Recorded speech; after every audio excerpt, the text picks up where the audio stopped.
Part two. I don't know what happened. It just did what it wanted to do. I'm sorry, you guys. It's part two. Anyway, look up and see how to spray your fruit trees with the dormant oil spray. I am using the all season.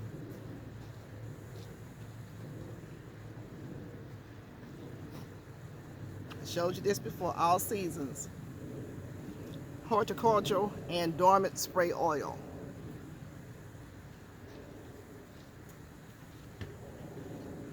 I use about 7 teaspoons, no, 7 tablespoons, I believe, or 7 teaspoons. I can't remember. I have to read the directions. Read your directions to 1 gallon of water. And it is organic. I'm just going to keep spraying mine since it is organic. Since I didn't get to use the heavier oil, you don't need to use the heavier oil now because a lot of my trees are budding now. So let's get some of this done.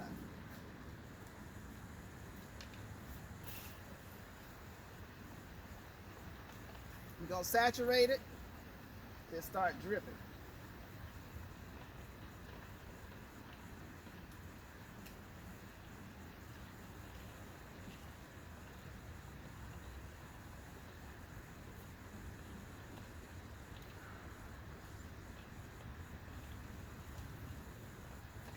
I got you guys back kind of far. I want you to see how it changes colors. Let me go to a new tree. These are the cherry trees. These are my, let's see if you can, yeah. These are the, ooh, what kind of trees are y'all? It'll come to me in a minute. But anyway, these two are the cherry trees down here. So I'm gonna turn you this way because I want you to see, it turns into like a coating that looks like it has oil on it. And I don't know if you guys can see this or not. You want to just keep spraying it until it turns wet looking.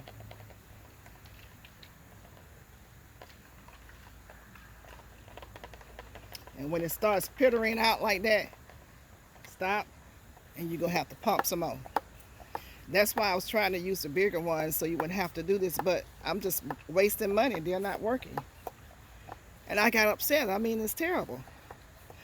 It's costing me time. But it's okay. We're going to be okay. And you pump until it's hard to go down.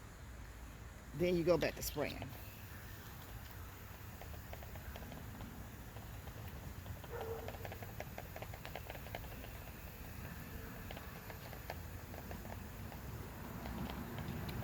It's not a rocket scientist.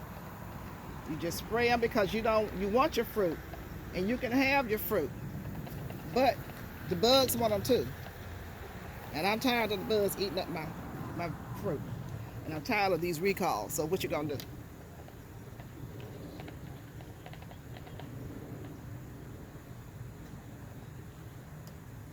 So I'm going to do the other side, but I think you guys get it. I think you get it. You have been out here with me.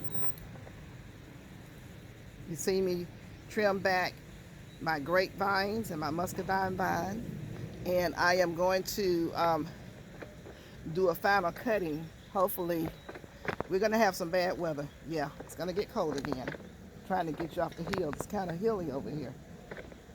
It's going to get cold again, but if I don't get to trim it all the way down before it gets to freezing, I'll just come back out. Now if you have apples, pears, peaches, plums, any trees like that, make sure you keep them outside. Don't take them indoors. They need the cold to survive in order to make fruit for you, in order to make leaves for you. Those trees stay outside in the weather. You don't ever need to worry about bringing those in. Your citrus, yeah, that's another story. But your pone and stone fruit, stay outside. Okay, I'm going to continue. What I'm going to do is stop this over here. I'm doing in between. I'm going to stop spraying now for a minute and come over here and do some more cutting. And this will be my grape tree, grape bush.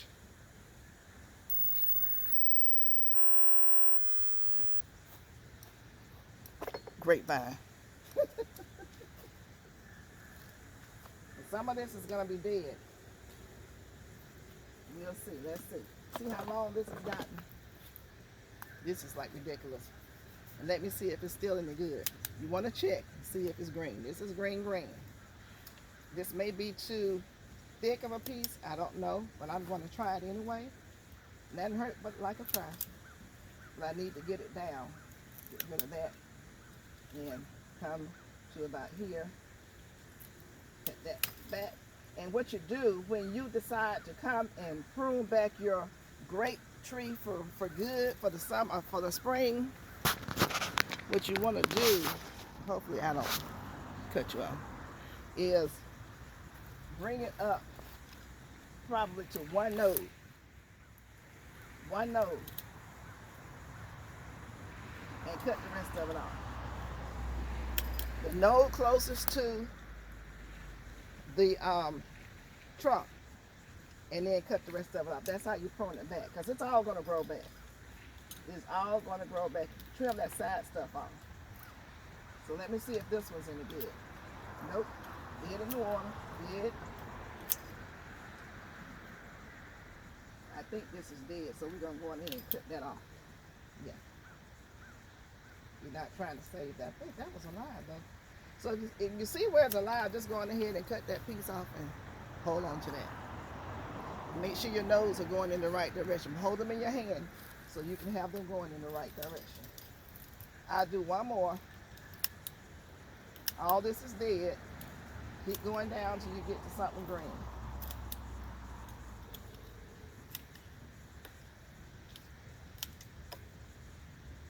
This is not looking good right here. Let's see here. Cut this off.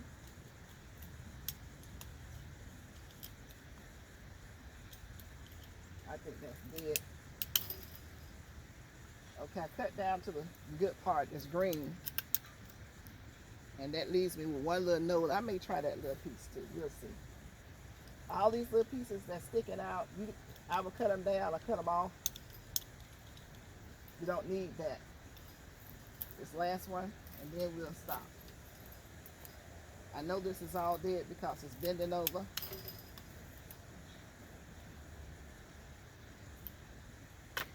You cut this down to one node. There's one node right there. It's one node. All that's going to grow back. So this, we're going to see if we can root.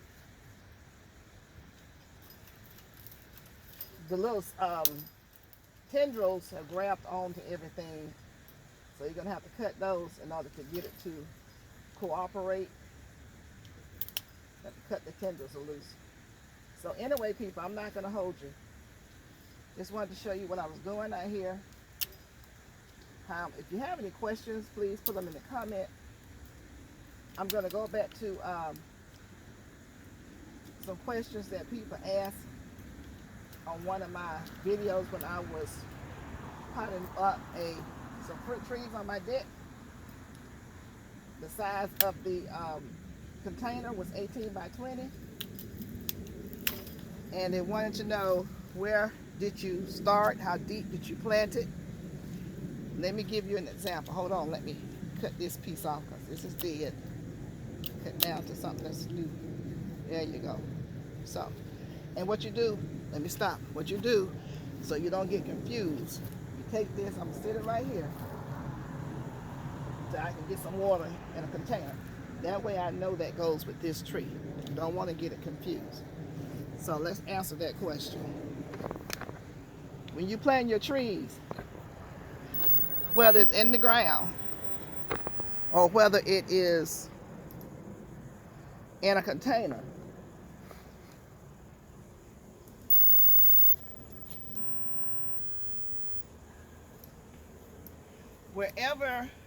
however they planted that tree, it's the tree. See the soil where it stops and starts. This is where the soil stops.